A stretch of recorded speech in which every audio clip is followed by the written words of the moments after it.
Never really know just what you want. With you I don't ever feel calm. I can feel the sweat inside my palm. Play with me like cats and a string. You don't understand the pain it brings. You don't ever wanna give me wings.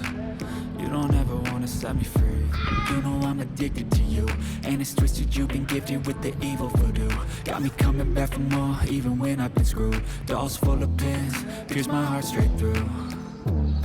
I got issues in my head, I like you in my bed, but you keep me on red. Oh, everything is like a test, I better not text or I'll come off desperate. But if I lay down and I play dead and I stay dead, baby you'll get sick of being the monster out of my head, under my bed, thinking something out of my nightmares, standing right there.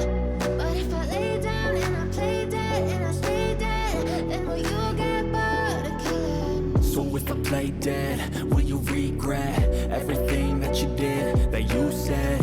I don't think you understand what you're doing, and my heart's black and blue from the bruising.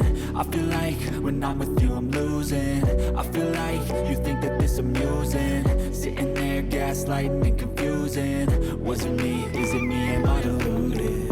I'm the one who's always sorry, the conclusion. Even though I offer all of the solutions, I wish you loved me like I love you, it's stupid. When I'm alone with you I never feel lucid. I wish I wasn't struck by Cupid. I wish when I first saw you I knew this. When I'm with you I feel so useless, I feel diluted, my heart's been wounded. Silhouettes of you are like a taunt. Never really know just what you want. With you I don't ever feel calm. I can feel the sweat inside my palm. Play with me like cats and a string. You don't understand the pain it brings. You don't ever wanna give me wings. You don't ever wanna set me free.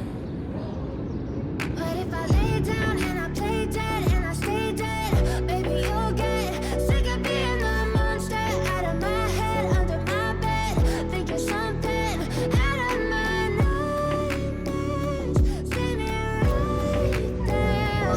But if I lay down and I play dead and I stay dead, then will you get bored of killing?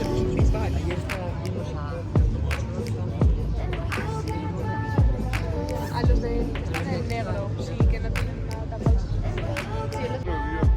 Está intentando sacar yo grandes fotos al grande. Oh, you will hear it.